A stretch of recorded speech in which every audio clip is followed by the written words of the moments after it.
Subscribe now and press the bell icon. Never. Hello class, आप लोगों को कल इंटीग्रेशन का बेसिक हमने जो पिछली वीडियो आप लोगों ने देखी है उसमें आपको बेसिक बताया था, उसके एक दो क्वेश्चन ओरल वैसे बता दिए थे, ठीक है। और आज उसकी करवाएंगे एक्सरसाइज 7.1 है उसकी एक्सरसाइज, ठीक है। एक्सरसाइज का जो पहला क्वेश्चन है, पहला क्वेश्चन आपको दिया गया है, कह रहा है कि find the anti derivative of the following fraction by the method of. हमने आपको कल बताया था कि इसमें आपको इंटीग्रेशन के बिना उसका एंटी डेरिवेटिव याद करना है। इंटीग्रेशन के बिना उसका एंटी डेरिवेटिव आपको याद करना है। पहला क्वेश्चन था sin 2x, sin 2x। आपको इसमें इंटीग्रेशन नहीं करना है। हमने आपको जो कल फार्मूले बताए थे आपको इसमें प्रयोग नहीं करना उनका, ठीक है। आपको ऐसे इंटीग्रेशन इसका नहीं करना है, इसका नहीं करना है। आपको ऐसे ही बताना है कि इसका एंटी डेरिवेटिव क्या होगा। तो एंटी डेरिवेटिव ज्ञात करने के लिए सबसे पहले आप ये देखिए कि ये किसका डेरिवेटिव है, ये किसका डेरिवेटिव है ना, ये किसका डेरिवेटिव है। अरे भैया आप कहोगे कि ये cos 2x का डेरिवेटिव है, कि cos 2x का डेरिवेटिव ही तो sin 2x होता है। cos 2x बराबर sin 2x into 2 होगा, है ना भाई। cos 2x का sin 2x हो जाएगा और इस 2x का जो डेरिवेटिव होगा वो 2 होगा, मल्टीप्लाई में 2 आ जाएगा। अब हमें sin 2x लाने के लिए यहां पर क्या करना पड़ेगा, 2 से भाग। तो यहां भी 2 से भाग करा दो तो ये 2 से 2 कैंसिल आउट हो जाएगा, या आप ना करो, ऐसे ही रहने दो। आपको ये समझ में नहीं आ रहा, छोड़ो। ये 2 इधर मल्टीप्लाई का है, इस 2 को इधर ले आओ, वाले स्टेप में क्या हो जाएगा, डिवाइड का हो जाएगा। cos 2x upon 2 equal to sin 2x हो जाएगा कि नहीं हो जाएगा, है ना। लेकिन ध्यान इस बात का देना है कि हमें प्लस का sin 2x चाहिए, लेकिन cos 2x का जो डेरिवेटिव होता है वो माइनस sin 2x होता है, ठीक है। अब माइनस sin 2x है तो क्या करेंगे, इस माइनस को हम इधर लेके चले आएंगे, ठीक है। तो हमें मिल गया इसका एंटी डेरिवेटिव क्या हुआ, यही तो हुआ। तो आप लिखोगे एंटी डेरिवेटिव कितना, sin 2x इक्वल टू कितना होगा बेटा, माइनस का cos 2x अपॉन 2। जैसा आंसर होगा यही आपका, है ना। अब आप इसका डेरिवेटिव मिल गया हमें cos 2x। ऐसे इसके 4 क्वेश्चन हैं, हमने पहला कर दिया है। दूसरा cos 3x का ज्ञात करना है, आप ज्ञात कर लोगे, है ना। तीसरा e की पावर 3x का ज्ञात करना है, आप ज्ञात कर लोगे, कोई दिक्कत नहीं होगी, उसमें हो जाएगा आपसे, ठीक है। फोर्थ में क्या कहा गया है आपसे, ax प्लस बी का whole square. ax plus B का होल स्क्वायर हम आपसे बताते हैं, जैसे आप करोगे ax प्लस बी का होल स्क्वायर, तो बेटा आपको जब इसका डेरिवेटिव ज्ञात करना होगा, डेरिवेटिव कैसे निकालते थे, ये क्या होता था, ये क्यूब है कि स्क्वायर है, स्क्वायर है ना। तो ये स्क्वायर आगे आ जाता था, है ना। उसके बाद क्या होता था ax प्लस b, ये तो इसका डेरिवेटिव हो गया।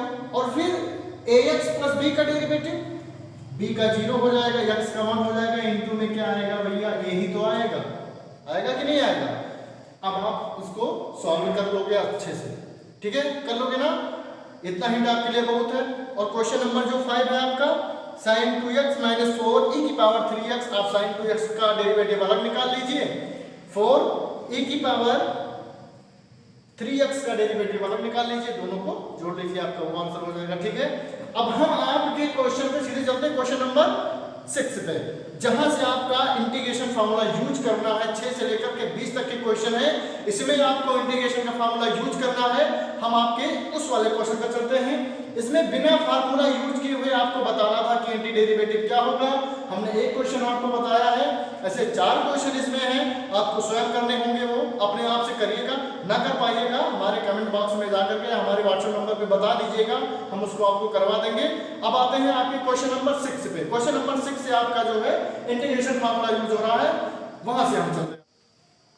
ये आपका क्वेश्चन नंबर 6 है। अब इसमें आपको इंटीग्रेशन फार्मूला यूज करना, कैसे इंटीग्रेशन करना, यहां से लेके आपका जो हमने कल आपको फार्मूले बताए थे उनका प्रयोग यहाँ से क्वेश्चन नंबर 6 से कैसे है वो देख लीजिए।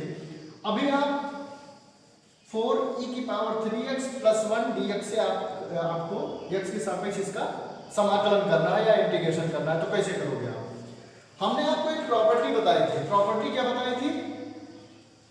fx ± gx अगर है, इसका आपको इंटीग्रेशन x के सापेक्ष करना है, तो क्या करोगे आप भैया? आप करोगे fx dx ± gx dx, यही तो करोगे। यानी इस फंक्शन को आप अलग अलग कर लोगे, है ना। आपको एक में नहीं करना है, ऐसे नहीं कर सकते आप। तो क्या करें, इस फंक्शन को आप तोड़कर अलग कर लीजिए इस वाली प्रॉपर्टी से, ठीक है। जब अलग करोगे तो क्या हो जाएगा? 4e⁻³ dx प्लस 1 × dx, यही तो हो जाएगा। 1 dx, यही तो हो जाएगा। अब आप इनको जो है, अब यहाँ पर एक प्रॉपर्टी और लग रही है। अगर आपको ध्यान होगा प्रॉपर्टी नंबर 3 हमने क्या बताया था कि अगर यहाँ पर k होगा और यहाँ fx है तो k इंटीग्रेशन के बाहर आ जाता है। प्रॉपर्टी नंबर 3 पर ध्यान दीजिएगा। तो इस कांस्टेंट, जो कांस्टेंट टर्म उसमें आएगा उसको आप अपने इंटीग्रेशन से बाहर कर दोगे। तो ये हमारा जो 4 है कांस्टेंट टर्म है, कांस्टेंट टर्म को बाहर कर लो, फिर आप इंटीग्रेशन का निशान लगाओ, फिर e⁻³ dx। इस 1 का x के सापेक्ष समाकलन करोगे तो क्या आएगा बेटा? x आएगा, है ना। इस 1 का x के सापेक्ष आप समाकलन करोगे तो x आएगा। अब इस e⁻³ का आप जो डेरिवेटिव निकालते थे, इसका आप डेरिवेटिव निकालते तो क्या आता था? ये जो 3 है ये आगे हो जाता था, एक होता था। इसका अगर d/dx आप निकालते हैं तो 3e⁻³ आगे ही होता था, है ना। लेकिन अब यहाँ पर जब समाकलन आपको जब इंटीग्रेशन करना है तो ये आगे ना आकर के कहाँ आ जाएगा? बटे में आ जाएगा। इतना ही अंतर है। आप इसका जब डेरिवेटिव करते तो ये 3 यहाँ हो जाता था, और जब इसका आप इंटीग्रेशन करोगे तो ये जो यहाँ वाला 3 है वो बटे में हो जाएगा। यानी 4e⁻³ + x + c लगाना ना होगा, ठीक है। यही आपका आंसर है, इसमें कोई दम नहीं था। एक बार फिर से समझ लीजिए। 4e⁻³ है, 1 है, हमने इन दोनों फंक्शन को अलग अलग किया। अलग अलग करने के बाद 4 कांस्टेंट टर्म था उसको समाकलन से बाहर कर दिया। अब जो बचा हमने उसका समाकलन कर लिया, ठीक है। e⁻³ का समाकलन e⁻x ही होता है। इसमें कांस्टेंट टर्म 3x का होगा तो 3x का क्या आ जाएगा? 3 इधर नीचे आ जाएगा, ठीक है। अब आते हैं आपके क्वेश्चन नंबर 7 पे। क्वेश्चन नंबर 7 क्या कह रहा है आपका? क्वेश्चन नंबर 7 ये भी बढ़िया क्वेश्चन है। क्वेश्चन नंबर 7, क्वेश्चन नंबर 7 है ये x² फिर इन ब्रैकेट 1 - 1/x² dx, ये आपका क्वेश्चन है। अब इस क्वेश्चन को आप कैसे सॉल्व करोगे?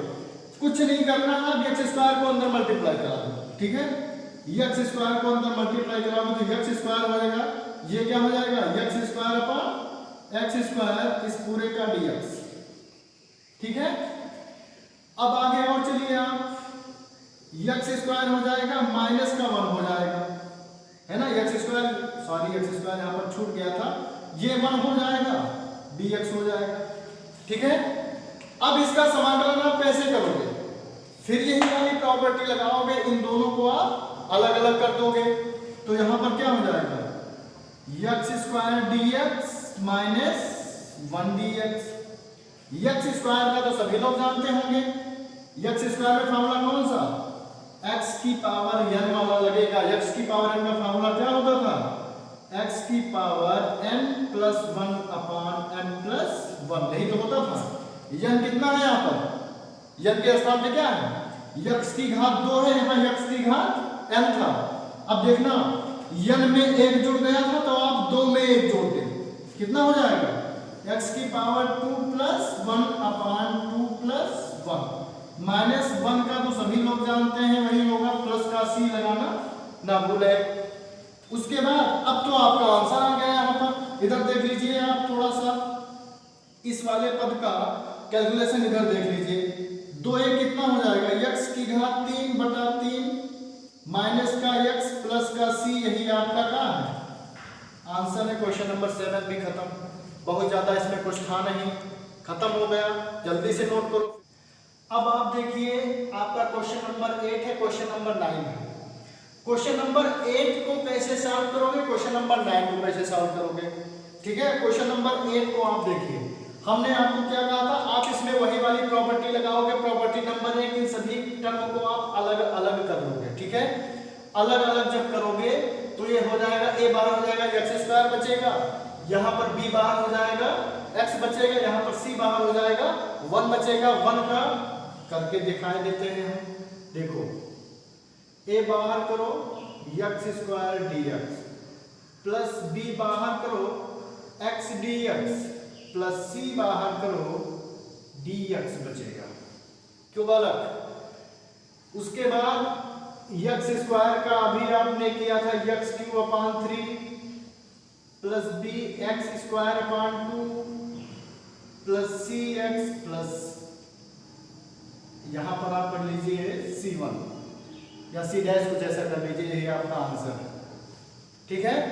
क्वेश्चन नंबर 9 पे पहुंचिए। क्वेश्चन नंबर 9 पे तो बड़ा इजी है भैया, आप क्या करोगे, इसको आप 2 बाहर करके x² करोगे, यहाँ पर सॉरी dx e⁻x dx, उसके बाद 2x³ होगा और ये कितना होगा e⁻x का वही लगता है प्लस का c, यही आंसर है। इसमें तो कोई दम ही नहीं था, है ना। अब आते हैं आपके कौन से क्वेश्चन पे, क्वेश्चन नंबर 10। क्वेश्चन नंबर 10 देख लीजिए आप, यहां से शुरू करते हैं। क्वेश्चन नंबर 10 क्या है, √x माइनस 1/√x का होल स्क्वायर दिया गया, इसको आप dx करना है, ठीक है। तो a माइनस b का होल स्क्वायर लिखा हुआ है, फार्मूला सभी लोगों को विदित होगा, अच्छे से होगा। तो आप इसका करिए a² डायरेक्ट करते हैं, आप लोग इंटर की क्लास पढ़ रहे हो, छोटी क्लास नहीं, थोड़ा चीजें को डायरेक्ट करो। इसका हो जाएगा x² सॉरी फार्मूला a² होता है, इसका a² करोगे तो कितना आएगा x plus b² plus 1/x plus 2ab, लेकिन माइनस से तो यहाँ पर क्या होगा, माइनस होगा 2ab, ab कट जाएगा, सिर्फ 2 ही बचेगा। इसका आपको dx निकालना है, ठीक है। हमने इसको a माइनस b का होल स्क्वायर तोड़ा तो ये मिला हमें, ठीक है। अब इसके आगे चलते हैं, देखो इसके आगे अब इस x को अलग करो, इस x को क्या करो अलग करो, तो इसका क्या होगा भैया, इसका होगा x²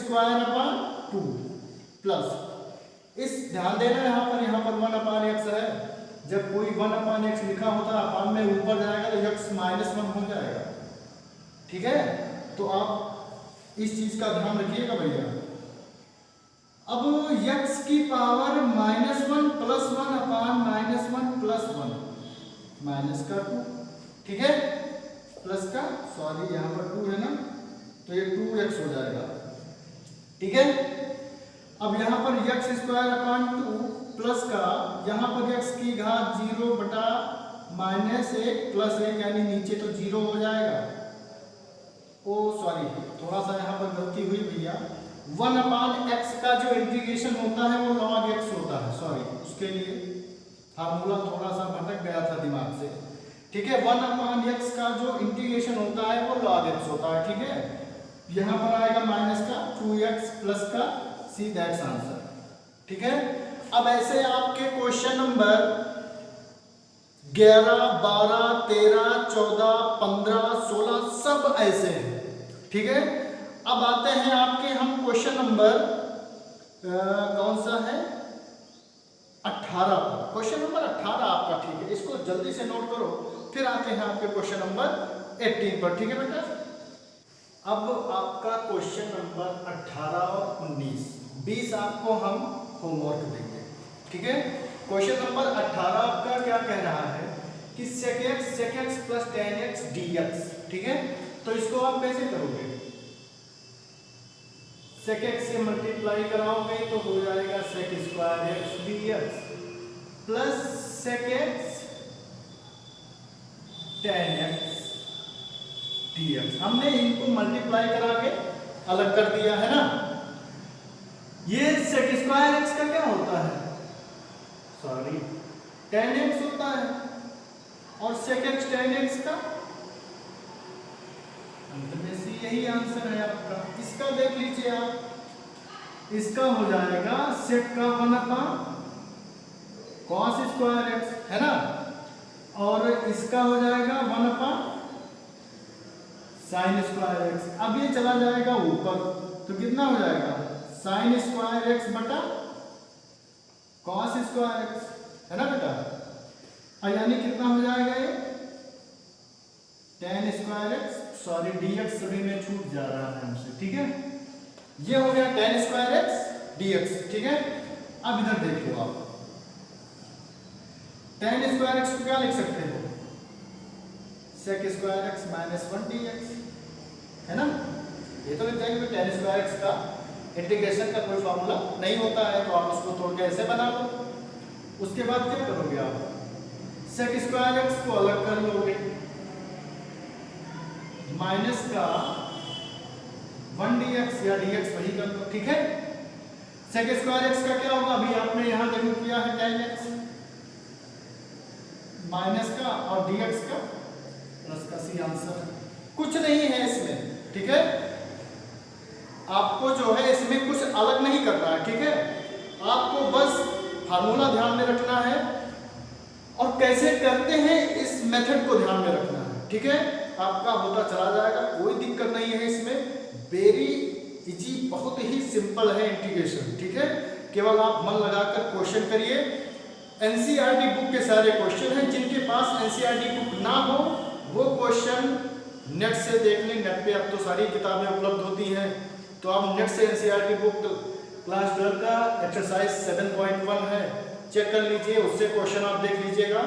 क्वेश्चन करिएगा जरूर घर पे, ठीक है। जो ना समझ में आए आप हमसे उसके बारे में पूछें, उससे डिस्कस करें, आपको उसका जरूर सोल्यूशन मिलेगा, बेहतर सोल्यूशन मिलेगा, ठीक है बेटा।